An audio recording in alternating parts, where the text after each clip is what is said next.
I now give the floor to Mr. Jeffrey Sachs.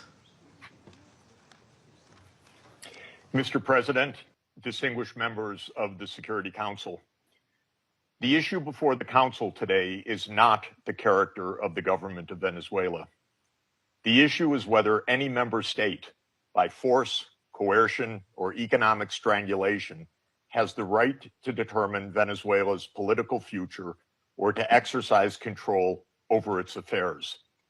This question goes directly to Article 2, Section 4 of the United Nations Charter, which prohibits the threat or use of force against the territorial integrity or political independence of any state. The Council must decide whether that prohibition is to be upheld or abandoned. Abandoning it would carry consequences of the gravest kind.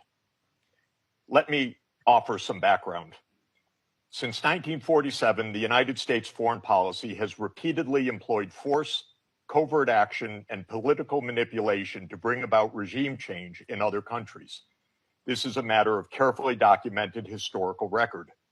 In her book, Covert Regime Change, political scientist Lindsay O'Rourke documents 70 attempted U.S. regime change operations between 1947 and 1989 alone. These practices did not end with the Cold War.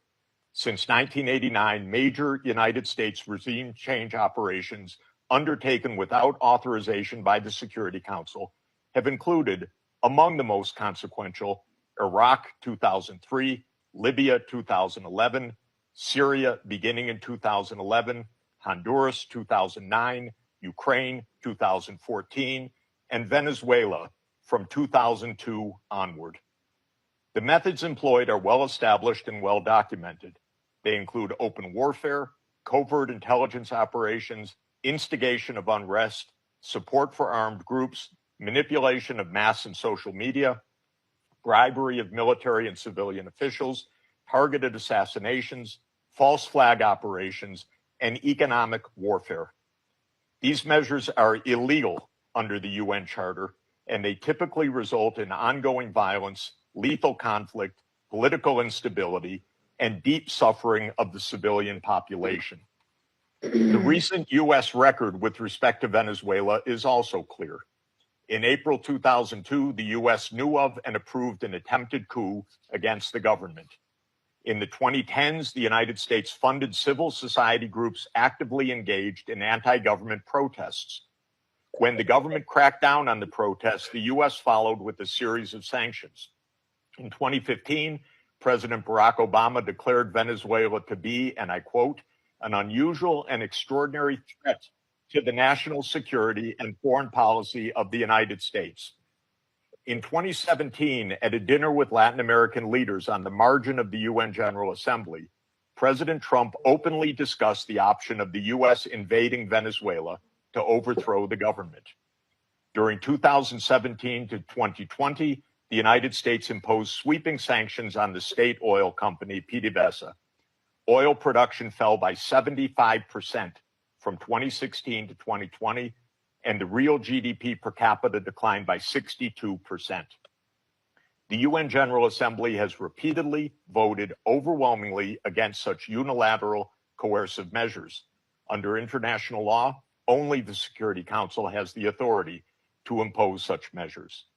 On the 23rd of January 2019, the United States unilaterally recognized Mr. Juan Guaido as interim president, and a few days later froze approximately $7 billion of Venezuelan sovereign assets held abroad and gave the designated authority over certain of these assets. These actions form part of a continuous U.S. regime change effort spanning more than 2 decades.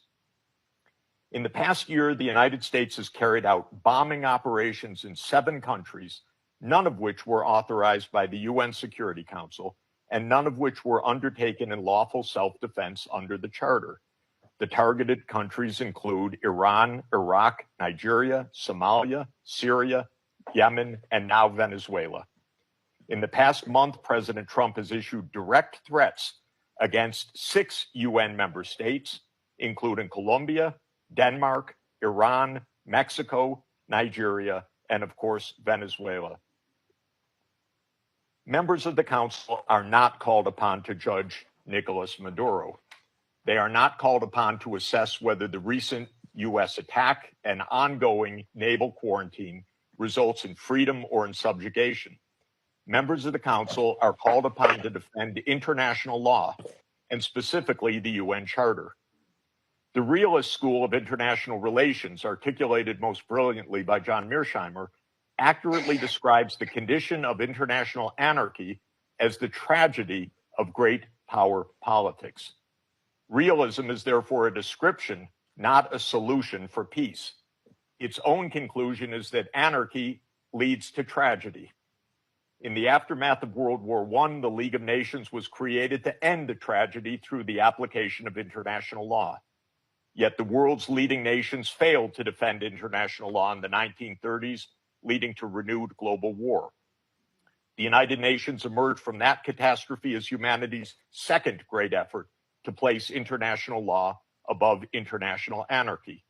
In the words of the Charter, the UN was created, quote, to save succeeding generations from the scourge of war, which twice in our lifetime has brought untold sorrow to mankind.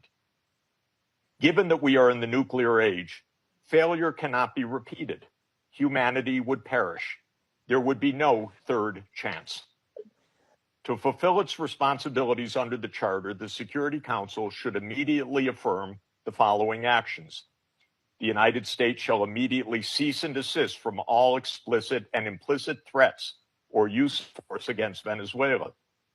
The United States shall terminate its naval quarantine and all related coercive military measures undertaken in the absence of authorization by the UN Security Council. The United States shall immediately withdraw its military forces from within and along the perimeter of Venezuela, including intelligence, naval, air, and other forward deployed assets positioned for coercive purposes. Venezuela shall adhere to the UN Charter and to the human rights protected in the Universal Declaration of Human Rights.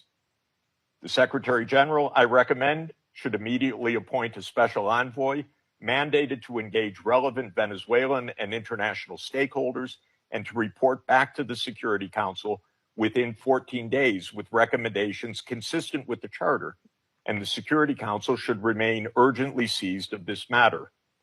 All member states should refrain from unilateral threats, coercive measures, or armed actions undertaken outside the authority of the UN Security Council.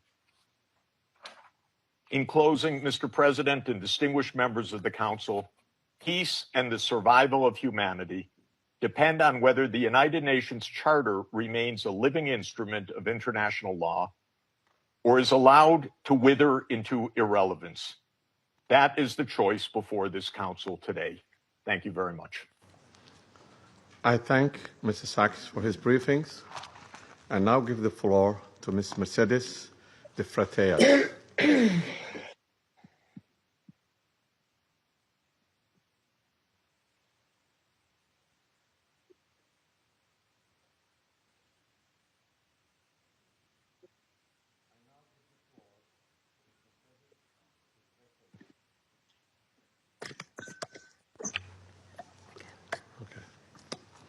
My apology. I now give the floor to Ms. Mercedes de Freitas.